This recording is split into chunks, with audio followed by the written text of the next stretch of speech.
America में immigration को लेकर माहौल जितना बदल रहा है, उतना ही ज्यादा लोगों की सोच और राजनीति भी बदलती दिख रही है। लेकिन इस बार मामला उल्टा है, क्योंकि ट्रंप का बयान उनके अपने सपोर्ट बेस यानी मागा को ही नाराज कर गया है। वो लोग जो अमेरिका फर्स्ट को उनकी सबसे बड़ी पहचान मानते थे, अब यही लोग कह रहे हैं कि ट्रंप ने उन्हें बिट्रे कर दिया, यानी कि धोखा दे दिया है। आज इस वीडियो में बात करेंगे ट्रंप ने H-1B वीजा पर ऐसा क्या कह दिया है, क्यों मागा सपोर्टर भड़क गए हैं, ये बदलाव भारतीयों के लिए कितना बड़ा है और आगे इंडियन प्रोफेशनल्स को किन बातों को लेकर सावधान रहना है। अब पूरी कहानी आसान सी भाषा में समझ लेते हैं। तो हाय, मेरा नाम है वर्षा दुबे और आप मुझे देख रहे हैं NBT टेक एड पर।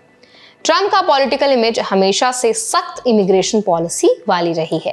सालों तक उन्होंने ये कहा कि इमिग्रेशन चाहे लीगल हो या इलीगल हो, अमेरिकन वर्कर्स की जॉब्स और सैलरी दोनों को नुकसान पहुंचाता है।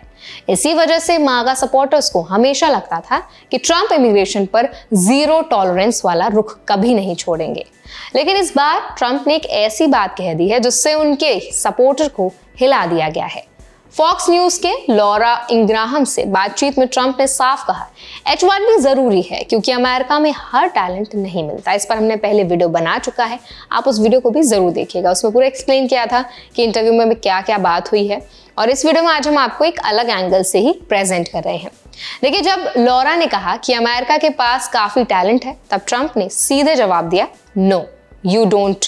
यानी ट्रंप का कहना था कि अमेरिका में हर तरह का स्किल्ड मैन पावर नहीं है और कुछ चीजें सीखने में समय लगता है। उन्होंने एग्जाम्पल देते हुए कहा, आप अनएम्प्लॉयमेंट लाइन से लोगों को उठाकर मिसाइल्स नहीं बनवा सकते, ये ऐसे काम नहीं करता। ये बातें सुनते ही मागा सपोर्टर्स भड़क गए। उन लोगों के लिए H-1B कुछ ऐसा इशू है जिससे वो सीधे अमेरिकन जॉब से जोड़ते हैं। यही वजह है कि एक्स पर कई इन्फ्लुएंसर्स ने ट्रंप को लेकर नाराजगी जताई। किसी ने कहा ट्रंप अपने बेस से दूर हो गए हैं, उन्हें जमीन पर आकर लोगों की बात सुननी चाहिए। तो किसी ने कहते हुए वीडियो पोस्ट किया कि अमेरिकन स्टूडेंट्स और वर्कर्स को रिप्लेस करना सोल्यूशन नहीं है। एक इन्फ्लुएंसर ने इसे ट्रंप के लिए कैस्ट्रोफोबिक इंटरव्यू कहा और लिखा कि जो लोग ट्रंप को इस सलाह दे रहे हैं कि H-1B बढ़ाना चाहिए, उन्हें तुरंत हटाया जाना चाहिए। सबसे टॉप एंगर उस लाइन पर आया जिसमें ट्रंप ने कहा कि अमेरिकन के पास टैलेंट नहीं है। मागा सपोर्टर्स के लिए सीधा इंसल्ट था और उन्होंने इसे बिट्रेयल कहा। अब इस पूरे विवाद का सबसे बड़ा सवाल यह है कि इसका असर H-1B कम्युनिटी पर क्या पड़ेगा, और खासकर उन भारतीयों पर जो सालों से अमेरिका की टेक इकोनॉमी की बैकबोन बन गए हैं। इंडियन प्रोफेशनल्स H-1B इकोसिस्टम में सबसे बड़ी हिस्सेदारी रखते हैं। अमेरिका में जितने भी H-1B अप्रूवल्स होते हैं, उनमें से सीधे आधे से ज्यादा इंडियंस को मिलते हैं। Tech companies Google, Amazon, Meta, Microsoft, इनमें काम करने वाले Indian engineers, developers, data scientist और रिसर्चर्स अमेरिका के इनोवेशन को आगे बढ़ाते हैं। लेकिन मागा सपोर्टर्स का डर यही है कि H-1B आने से अमेरिकन वेजेस दबती हैं, और अब चूंकि ट्रंप खुद H-1B का ओपनली सपोर्ट कर रहे हैं, तो उनका बेस मान रहा है कि ट्रंप अपनी ओरिजिनल आइडेंटिटी से हट रहे हैं। इंडियन कम्युनिटी के लिए इस बयान का मतलब यह है कि ट्रंप की सोच शायद बदल रही है।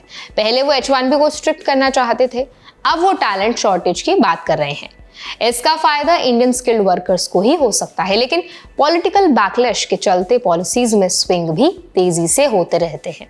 ऐसे माहौल में इंडियंस को कुछ बातों का ध्यान रखना बहुत इंपॉर्टेंट है। पहली बात, इमिग्रेशन क्लाइमेट बेहद अनप्रिडिक्टेबल है। कभी ट्रंप H-1B को रिप्लेस अमेरिकन वर्कर्स बताते थे और अब वही इसे एसेंशियल कह रहे हैं।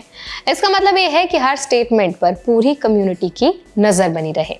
दूसरी बात, मागा बैकलैश फ्यूचर पॉलिसीज को इंपैक्ट कर सकता है। अगर ये एंगर बढ़ता है तो ट्रंप दोबारा अपनी पॉलिसी जो है, पिछला जो उनका टफ पॉलिसी वाला फेज था, उसमें वापस आ सकते हैं। ऐसे में इंडियंस को डॉक्यूमेंटेशन, कंप्लायंस और जॉब प्लानिंग को लेकर एक्स्ट्रा केयरफुल रहना पड़ेगा। तीसरी बात, अगर आप स्टूडेंट हैं या प्रोफेशनल, तो अपने स्किल सेट को हमेशा अपग्रेडेड रखें, क्योंकि अमेरिका में सबसे ज्यादा डिमांड आज भी हाई स्किल्ड टेक रोल्स में है। AI, robotics, chip design, cyber security, data sciences. Trump का कहना भी यही था कि आप हर काम सीख कर नहीं करवा सकते, यानी स्किल ही सबसे बड़ा वेपन है। चौथी बात, सोशल मीडिया नैरेटिव को समझना बहुत इंपॉर्टेंट है, क्योंकि आज पॉलिसी सिर्फ ऑफिशियल किताबों में नहीं बनती। पब्लिक प्रेशर, ऑनलाइन रिएक्शंस और पॉलिटिकल मूड, इन सब से मिलकर बनती है। अमेरिका में रहने वाले इंडियंस को इससे यही सीख मिलती है कि पॉलिसी वाइब्स को समझकर चलना होगा, क्योंकि एक बयान से माहौल बदल सकता है और उसी माहौल का असर वीजा पर, रूल्स पर और प्रोफेशनल अपॉर्चुनिटीज पर भी पड़ सकता है। तो इस पूरे मुद्दे पर आप क्या कहना चाहते हैं, आपकी क्या राय है, हमें जरूर बताएं कमेंट सेक्शन में। ऐसे और भी अपडेट्स के लिए, वीडियोस के लिए, इन्फॉर्मेशन के लिए हमारे चैनल NBT Tech Ed को भी जरूर सब्सक्राइब करें।